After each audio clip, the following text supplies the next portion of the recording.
Здравствуйте, на телеканале «Новый век» программа «Вызов 112». В студии Сергей Хайдаров. И сегодня мы расскажем, как пенсионерка едва не погибла в огне в собственном доме. У нее был электрический обогреватель в туалете, и что с этого обогревателя началось. Как трамвай снес стоящие на светофоре машины, словно кегли в боулинге. Зеленый прям должен был буквально секунды 2-3 загореться. И не хватило вот этих секунд. И как дворник вымогал у мужчины $250 тысяч США.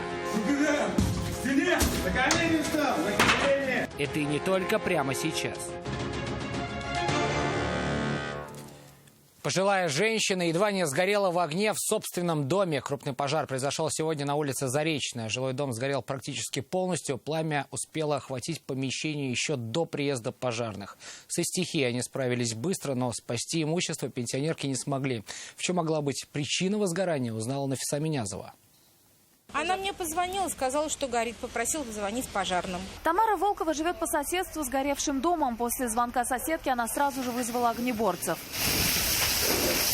По словам соседей, пожарные прибыли на место буквально за считанные минуты. К этому моменту пламя уже успело подняться достаточно высоко. Однако огнеборцы не дали ему распространиться на соседние постройки. Пожарные спасли и Еву. Собака была привязана недалеко от дома и могла запросто сгореть. Ее отвязали, испуганное животное убежало.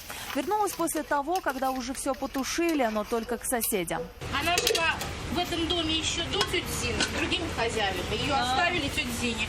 И мне приходилось, приходилось ее подкармливать, она поэтому ко мне и пришла. Ее хозяйке же понадобилась помощь медиков. У пенсионерки поднялось давление. Женщина рассказала соседям, что пустила к себе в дом квартиранта. Они с ним пили чай на кухне и в какой-то момент почувствовали запах гари. Со слов этого мужчины, что у нее был электрический обогреватель в туалете, и что с этого обогревателя началось. Мужчина помог бабушке выбраться. Огнеборцы быстро потушили пламя, но для жилья помещение уже непригодно. Сейчас пожарным дознавателям предстоит уточнить площадь горения и установить точную причину возникновения огня. А женщине искать, где теперь жить и думать, на что восстанавливать дом. Нафиса Минязова, Константин Бушуев, «Вызов 112». Человеческую ногу обнаружили работники мусоросортировочного завода в Набережных Челнах. Она была упакована в обычный мешок для отходов. Предварительно смерть человека наступила 2 суток назад.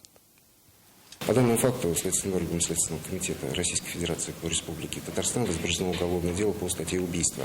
Назначена судебно-медицинская и геномная экспертиза. Выпил, упал в ливневую канализацию, уснул и замерз насмерть. Тело 22-летнего молодого человека обнаружили утром сотрудники горнолыжного комплекса. В погибшем они узнали своего коллегу. Молодой человек работал барменом. В тот день он перебрал с алкоголем и пошел спать. Жил в гостинице комплекса, но не дошел и упал в ливневку. На данный момент тело направлено на экспертизу. Проводится комплекс необходимых мероприятий, направленных на установление всех обстоятельств произошедшего. Трамвай стал причиной крупной аварии на пересечении Кировской дамбы и улицы Клары Цеткин. Вагон на полном ходу снес стоявшие на светофоре машины. Водитель общественного транспорта, по уверениям очевидцев, даже не пытался тормозить. Или из-за технической неисправности у трамвая отказали тормоза. Все подробности у Салавата Мухаммадуллина.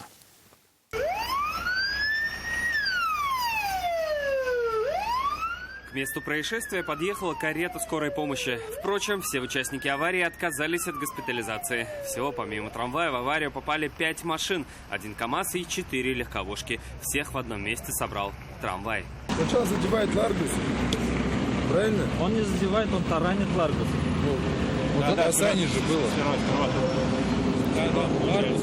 Ларгус протаскивает между КАМАЗом, а КАМАЗом он кликает меня. Водитель трамвая вину признал, но говорить о причинах аварии категорически отказывался. Что случилось? Из-за чего они остановились?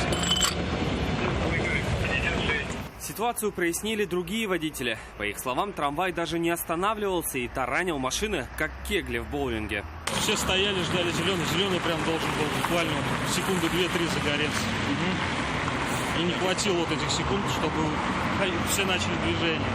Он летел, как летел, видимо, всех начал собирать. Вот там где кончается трамвай, вот оттуда начал всех собирать. То есть без тормозов просто, да, всех собрал? Без тормозов. Водители разбитых автомобилей подсчитывали убытки и не знали, хватит ли страховых выплат на полное восстановление своих автомобилей. Точный материальный ущерб предстоит подсчитать с учетом простоя трамвая. Из-за аварии движение электротранспорта было парализовано в обе стороны. Салават Мухаммадуллин, Айрат Назипов, Наиль Абдуллин, вызов 112.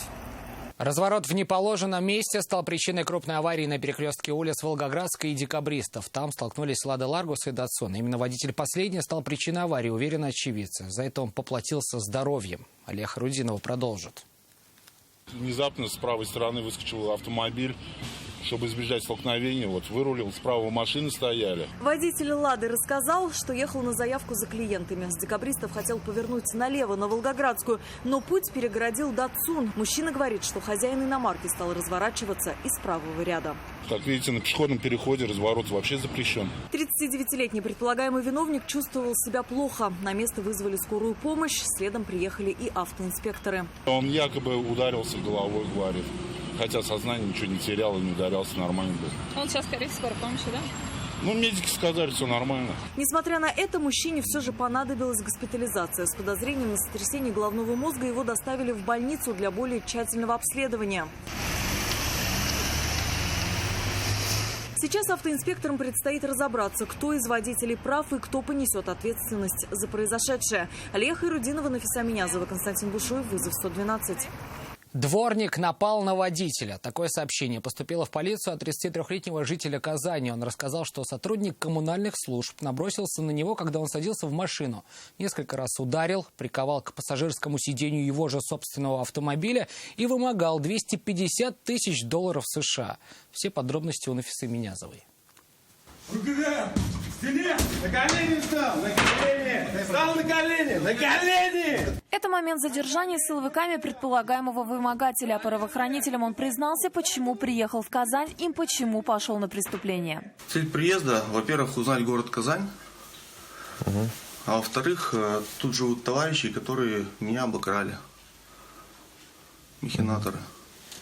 И сдачи вернуть деньги. Мужчина, одетый в униформу коммунальных служб, набросился на 33-летнего казанца на одной из парковок, когда тот садился в машину. Ударив несколько раз, насильно усадил на пассажирское сиденье. Надел наручники и затолкнул в автомобиль на пассажирское сиденье. Затем налетчик пристегнул хозяина машины ремнем безопасности, привязал капроновыми колготками за шею к подголовнику и одел ему на голову балаклаву. Далее злоумышленник сел за руль автомобиля и выехал с парковки. Через некоторое время остановился. Угрожая убийством, потребовал у потерпевшего $250 тысяч США. Таких денег с собой у потерпевшего не оказалось. Тогда злоумышленник забрал у него из кошелька 21 тысячу рублей, прихватил автомобильный видеорегистратор. Пострадавший вызвал полицию. На месте происшествия оперативники обнаружили шапку, балаклаву и ключи. Они быстро вышли на след подозреваемого. В ходе обыска на съемной квартире подозреваемого обнаружены и изъяты видеорегистратор, травматический пистолет и патроны к нему, наручники, переговорные устройства.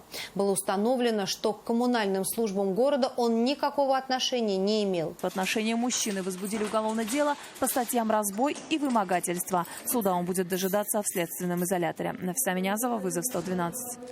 Подозреваемого в разбойном нападении на офис микрофинансирования задержали спустя неделю после преступления. Напомним, 28 февраля неизвестный мужчина зашел в один из офисов на улице Адаратского. Угрожая сотруднице ножом, он вынудил ее отдать всю имеющуюся в кассе наличность. Сумма ущерба составила более 37 тысяч рублей. Какие еще подробности криминальной жизни предполагаемого преступника всплыли во время розыска, знает Айгуль Батрудинова.